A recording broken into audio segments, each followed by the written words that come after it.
আমার চুলগুলো যেন আজ আরো সুন্দর লাগছে। এমন ঘন কালো চুল গ্রামে আর কারো নেই, আর থাকলেই বা কি, আমি ঠিক চিনিয়ে নেব।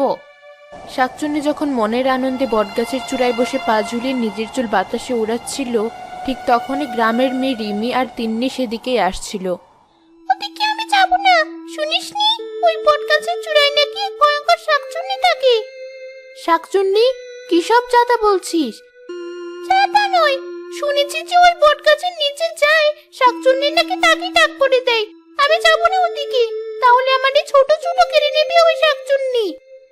যত সব আজগুবি কথা, আমার মাথায় তো তোর চেয়েও অনেক লম্বা চুল। কই, আমি তো ভয় পাচ্ছি না। এসব হচ্ছে গ্রামের মানুষের মন গড়া কথা। না রিমি, মন গড়া কথা না, সত্যি ওই কাছে শাকচুন্নি আছে। তোর যদি যেতে ইচ্ছে করে তুই যা, আমি যাব না।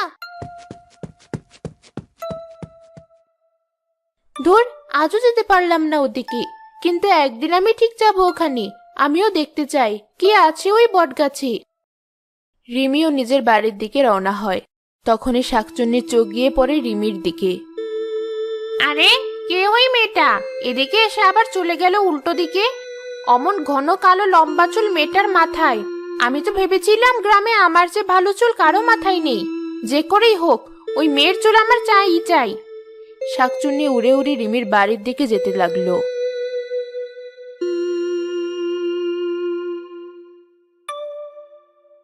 এই তো মেয়েটা এই বাড়িতে ঢুকছে, তার মানে এটাই ওর বাড়ি। যে করেই হোক মেয়েটাকে বটগাছের নিচে নিয়ে যেতে হবে। ততক্ষণ আমি না হয় এই তাল গাছেই থাকি।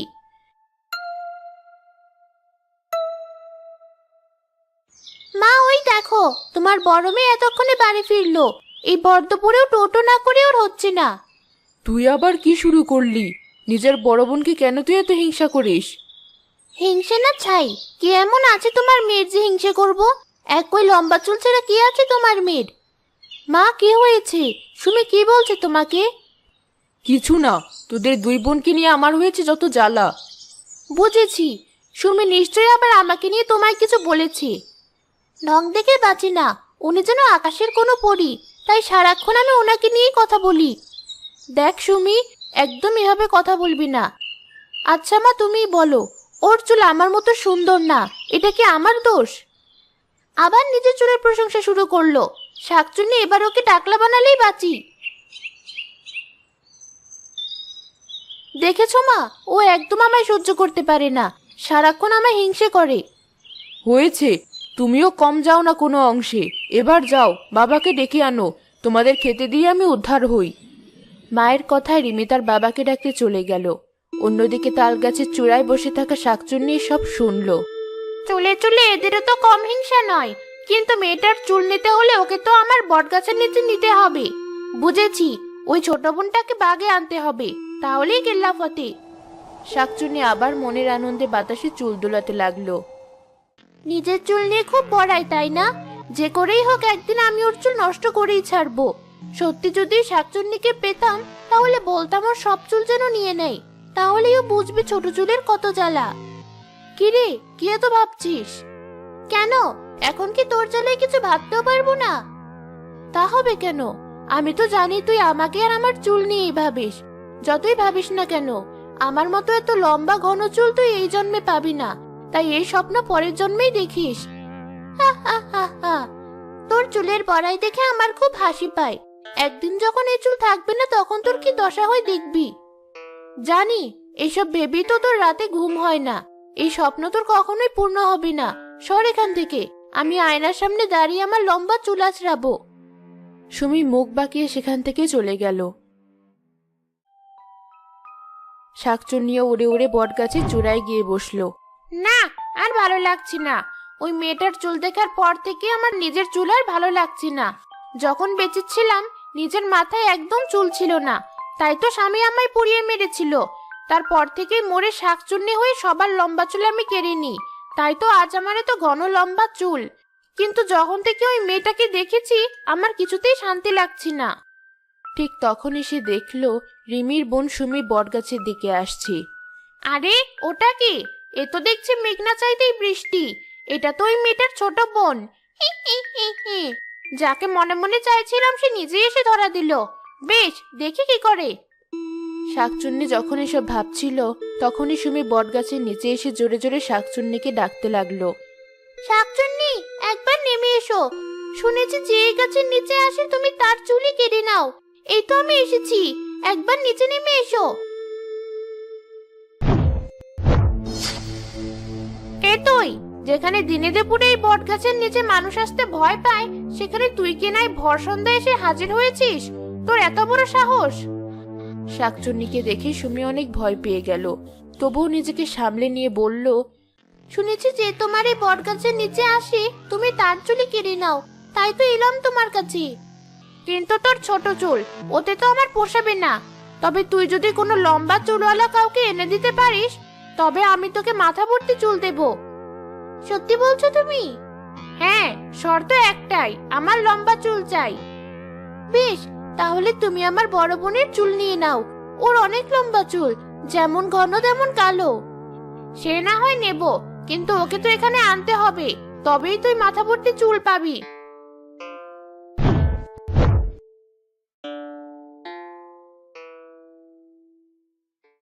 আপু, কোথায় গেলি? সুমির গলা না? আশ্চর্য, আজ সূর্য কোন দিকে উঠলো? আমায় আপু বলে ডাকছি। তুমি এখানে? আর আমি তোমায় কত জায়গায় খুঁজে বেড়াচ্ছি। তোর মতলব কি বলতো? আজ যে খুব তেল দিয়ে কথা বলছিস।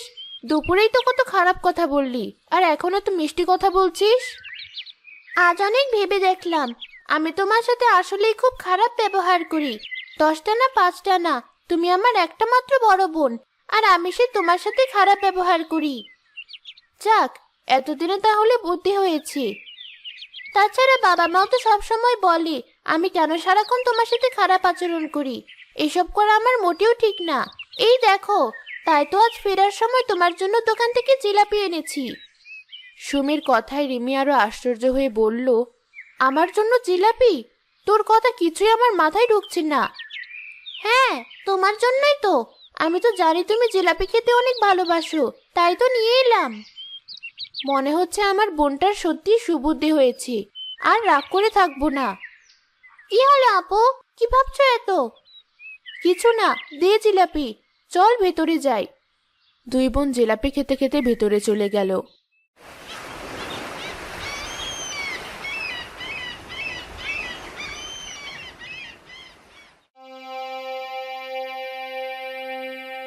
আপু, কি হয়েছে? সকাল সকালে তো হাঁক ডাক কেন? শুনেছি ওই বট গাছের পেছনে নাকি একটা আম গাছ আছে, সেখানে নাকি খুব রসালো আম ধরেছে। কিন্তু যাকেই বলি সেই শাকচুনির ভয়ে ওখানে যেতে চায় না। ঠিক বলেছিস, কালকেই তো আমি তিন্নিকে কতবার বললাম ওদিকে যেতে, কিন্তু কিছুতেই যেতে চাইলো না। তো যাবে নাকি একবার? আমরা দুই বোন না হয় যাব। কিন্তু শাকচুন্নি? ওসব মিথ্যে কথা। শাকচুন্নি বলে আবার কিছু আছে নাকি? বেশ, চল তাহলে।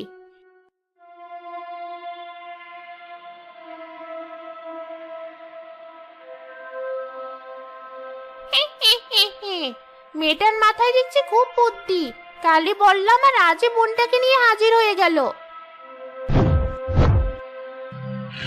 শাকচুন্নি, পালা বোন, পালা। কে পালাবে? তোর বোন, ওই তো তোকে এখানে নিয়ে এসেছি। তার মানে তোর মনের হিংসা এখনো দূর হয়নি? কেন আপু, তুমি যখন আমায় তোমার চুল দেখিয়ে ছোট করো তখন আমার কেমন লাগে, তাই তো তোমাকে এখানে নিয়ে এসেছি। এবার যখন শাকচুন্নি তোমার চুলও কেটে নেবে, বুঝবি ছোট চুলের কত জ্বালা। ঠিকই তো, ঠিকই তো। এবার দে, তোর চুল দে আমায়। না, ছেড়ে দাও, ছেড়ে দাও আমায়। মুহূর্তেই রিমি টাক হয়ে গেল, আর শাকচুন্নির চুল আরো লম্বা হয়ে গেল। এবার আমায় দাও মাথা ভর্তি চুল। বোকা মেয়ে, আমি কাউকে চুল দেই না, আমি চুল নেই। শাকচুন্নি সুমিকেও টাক বানিয়ে দিল, এরপর গিয়ে উঠলো বটগাছের চূড়ায়। এ কি সর্বনাশ হলো! আপুর সাথে সাথে আমিও যে টাক হয়ে গেলাম। তাহলে বোঝ, কারো সর্বনাশ করতে গেলে নিজেরও সর্বনাশ হয়। রিমি দৌড়ে বাড়ি ফিরে এসে নিজেকে একটা ঘরে বন্দি করে ফেললো। রিমি, দরজা খুল। চুল গেছে তাই কি হয়েছে? আবার তোর চুল হবে। দরজা খোল মা। সব আমার ভুল, আমার হিংসেই আমাকে শেষ করলো। কতবার বলেছি নিজের বোনকে অমন হিংসা করিস না। দেখলি তো কি হলো, বোনের ক্ষতি করতে গিয়ে তুই নিজেরও অনেক বড় ক্ষতি করে ফেললি। হ্যাঁ মা, আজ আমি নিজের ভুল বুঝতে পেরেছি। আপু দরজা খোলো, আজ আমার কারণে তোমার এই অবস্থা। আমি আবার তোমার চুল ফিরিয়ে দেব, একবার বাইরে এসো। না সুমি, একবার তোকে বিশ্বাস করে ভুল করেছি, আর তোকে বিশ্বাস করতে চাই না। তবে ভুল আমারও ছিল, বড় চুলের অহংকার করে আমিও তোকে কম ছোট করিনি। পারলে আমায় ক্ষমা করে দিস। না আপু, একবার তুমি বেরিয়ে এসো, আমি এক্ষুনি যাব সাধু বাবার কাছে। তিনি নিশ্চয়ই এই সমস্যার একটা সমাধান করতে পারবেন। অবশেষে সুমির কথা শুনে রিমি বেরিয়ে এলো। এরপর দুই বোন গেল সাধু বাবার কাছে।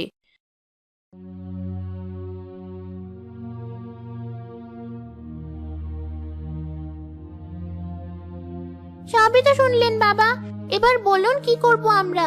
কি করে রক্ষা করব গ্রামবাসীকে ওই শাকচুন্নির হাত থেকে? সবই বুঝতে পারছি, ওই শাকচুন্নি কোনো সাধারণ শাকচুন্নি না। চুলের জন্য কষ্ট পেয়ে ও একদিন মরেছিল, তাই যারই লম্বা চুল দেখে তার চুলই কেড়ে নেয়। এ থেকে বাঁচার কি কোনো উপায় নেই বাবা? অবশ্যই আছে। সাধু বাবা চোখ বন্ধ করে মন্ত্র পড়তে লাগলো। সাথে সাথে তার হাতে লম্বা পটচুল আর এক বোতল তেল চলে আসলো। এই পরচুলাটা পরে নে, এটা পরলে কেউ বুঝতে পারবে না এটা তোদের আসল চুল নাকি নকল চুল। আর এই তেলটা রাখ, যে করেই হোক ওই শাকচুন্নির মাথায় যদি এই তেল ছোঁয়াতে পারিস তাহলে শাকচুন্নি শেষ হয়ে যাবে, তোরাও নিজেদের চুল আবার ফিরে পাবি। সত্যি বাবা? চল বোন, আজ আমরা বাড়ি ফিরে যাই, কাল সকালে শাকচুন্নির কাছে যাব। হ্যাঁ আপু, চলো।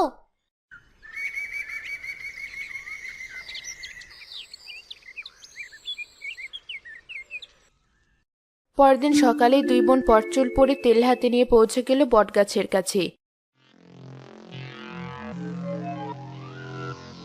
তাদের এত লম্বা চুল দেখে শাকচুন্নিও চিন্তায় পড়ে গেল। এ আমি কি দেখছি? কালই না এই দুই বোনের চুল আমি কেড়ে নিলাম, আজই মাথা ভর্তি চুল কি করে হয়ে গেল? এই চুলও আমার চাই।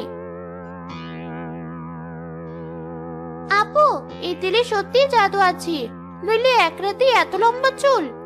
হ্যাঁ বোন, আবারও যদি শাকচুন্নি আমাদের চুল কেড়ে নেয় তাতেও দুঃখ নেই।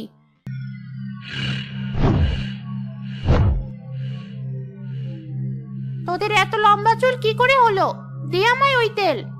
না শাকচুন্নি, তুমি চাইলে আমাদের চুল নিয়ে যাও, তবে এই তেল নিও না, এটা মাথায় দিলে তোমার চুলও লম্বা হয়ে যাবে। তাহলে তো ওই তেল আমার চাই চাই, দে বলছি। শাকচুন্নি তেলের বোতল কেড়ে নিল আর নিজের মাথায় ঢালতেই মাথায় আগুন ধরে গেল। আরে বাবা, মরে গেলাম। পাজি মেয়ের দল, শেষে কিনা আমায় বোকা বানালি। ঠিক হয়েছে, এই দেখো আমরা আমাদের পটচুল খুলে ফেলেছি। শোনো শাকচুন্নি, লোভে পাপ আর পাপে মৃত্যু। মানুষের চুল দেখে তুমি লোভ করে সেটা কেড়ে নিতে, আজ তাই বিধাতাই তোমার শাস্তি দিল। ঠিক বলেছিস বোন, যা হয়েছে ভালোই হয়েছে। দেখতে দেখতে শাকচুন্নি সেখানেই ভস্ম হয়ে গেল। সাথে সাথে রিমি আর সুমিও নিজেদের আগের চুল ফিরে পেল। বাহ আপু, তোমাকে আবারও আগের মতো সুন্দর লাগছে। তোকেও সুন্দর লাগছে। চুল বা চেহারা না, মানুষের ভিতরে সৌন্দর্যই আসল সৌন্দর্য। হ্যাঁ আপু, আজ আমি আমার ভুল বুঝতে পেরেছি। আমিও নিজের ভুল বুঝতে পেরেছি, হয়তো এজন্যই বিধাতা আমাদের পরীক্ষা নিয়েছে। এবার চল আমরা বাড়ি ফিরে যাই।